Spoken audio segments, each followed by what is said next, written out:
E aí pessoal, beleza?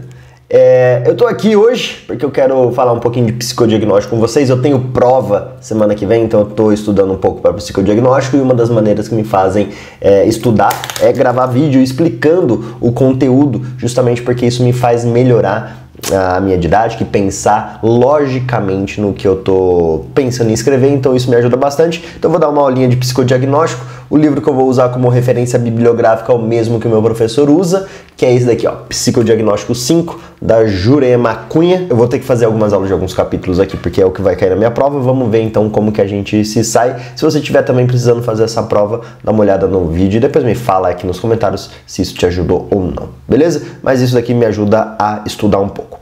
Então, o nosso assunto hoje é sobre psicodiagnóstico.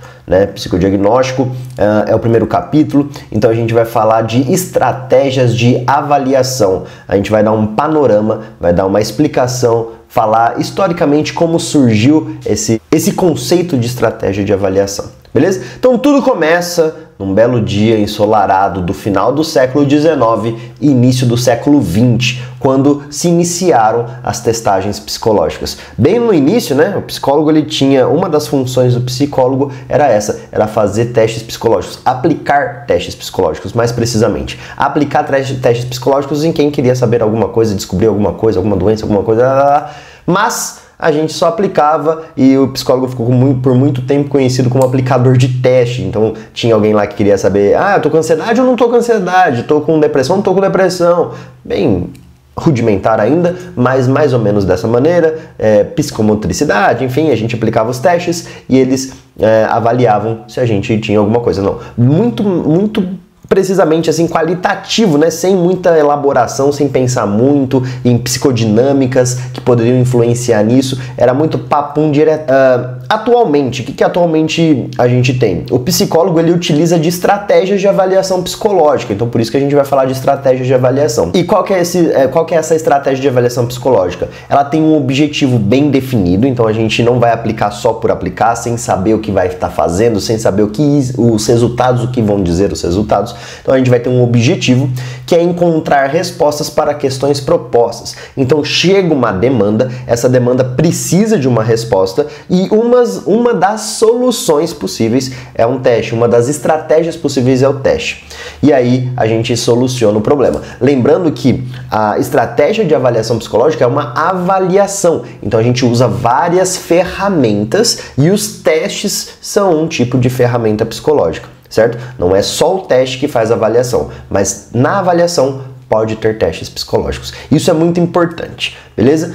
Uma observaçãozinha aqui, ó, que nem a gente estava comentando, o teste psicológico é apenas um dos recursos possíveis. A gente tem vários recursos. Depois a gente pode entrar mais precisamente nesses recursos, explicar como que pode ser feita uma avaliação psicológica e tal, mas por hora a gente vai ficar nessa parte. O que é o psicodiagnóstico no final das coisas? É uma avaliação psicológica com propósitos clínicos. Então a gente tem a demanda, a gente precisa saber como que resolver ela, mas a gente tem a demanda, a gente precisa saber como tratá-la, como cuidar dessa pessoa. Então ela tem um propósito clínico para solucionar e ter respostas de algumas coisas, tá? Isso tudo como uma avaliação, um psicodiagnóstico completo. Tá, vamos definir então estratégias psicológicas.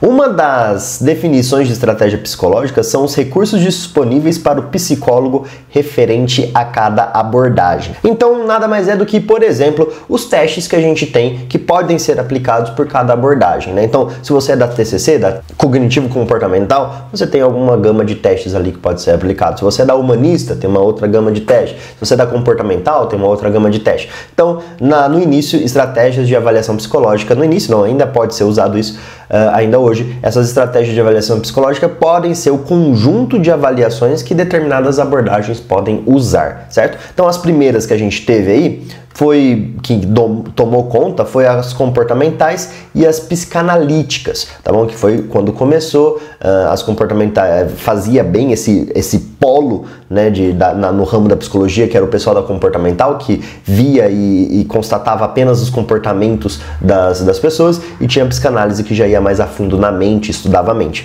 Então, era o conjunto dos comportamentais, dos recursos disponíveis para os comportamentais e dos recursos disponíveis para a psicanálise. Depois a gente teve a revolução cognitiva, onde entrou aí a TCC, por exemplo, e aí também tivemos os recursos disponíveis para a TCC, das estratégias de avaliação psicológica. E aí, com o passar do tempo, a comportamental deixou de lado a idiosincrasia. O que é isso?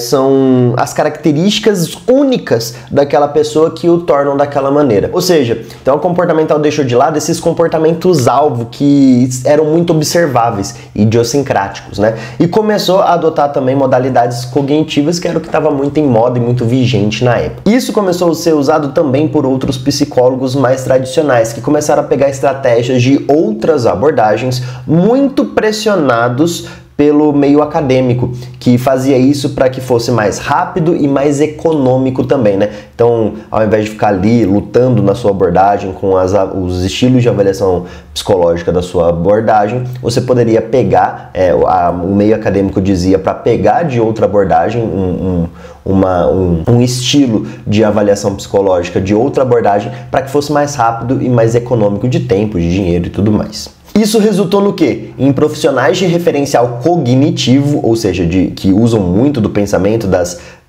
do raciocínio lógico, pegando e usando técnicas projetivas para identificar motivações pessoais. Essas técnicas projetivas muito voltadas para a psicanálise. Então eles estavam pegando, de fato, técnicas de outras abordagens. E aí surge um ramo de estudo que diz que mesclar estratégias de abordagens diferentes pode ser positivo.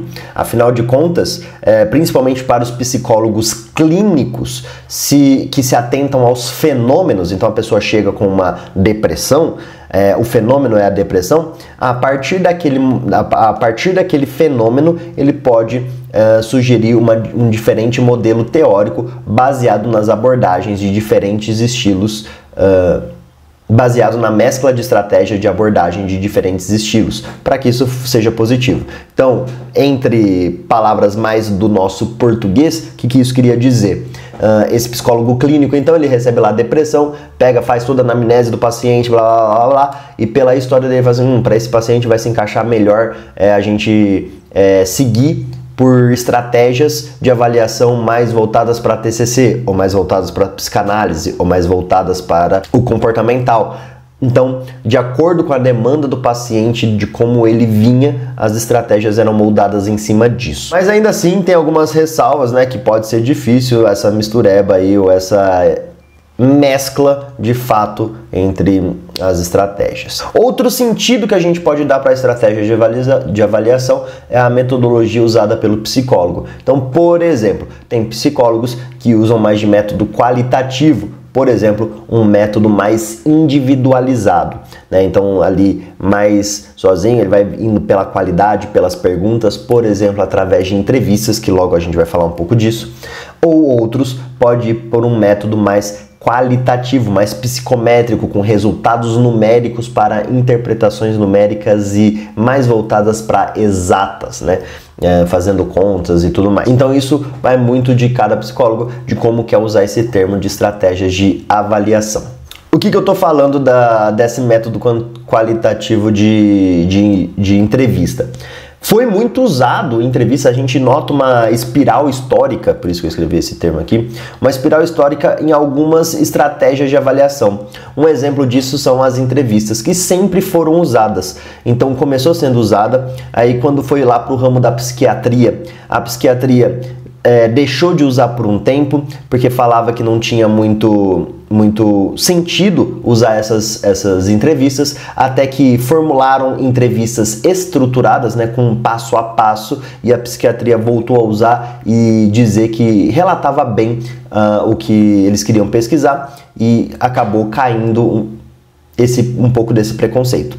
Já para psicologia, elas começaram de uma maneira mas nunca pensaram que ela poderia substituir de fato uma avaliação uma avaliação por completo em um teste psicológico, muito porque as entrevistas principalmente as entrevistas estruturadas, falta um rapport, né? Rapport é aquele vínculo, aquela criação de vínculo com o paciente, né? Não preciso nem dizer mais nada. Quando você vai entrevistar alguém, principalmente em entrevistas estruturadas, que tem um passo a passo a ser seguido, você fica muito engessado, falta a sua conectividade com a pessoa que está ali na sua frente. Você só vai perguntando número 1, número 2, número 3, número 4 e vai indo assim de maneira sem muito pensar, sem se doar muito e sem nem prestar muita atenção no paciente. Por isso que as entrevistas são uma das estratégias, porém não a única, para principalmente dar um diagnóstico para aquele paciente. E aí dentro disso a gente tem também essas estratégias psicológicas, tomando algumas avaliações e mudando até o DSM, né? Porque a partir dessas estratégias conseguia-se diagnosticar algumas patologias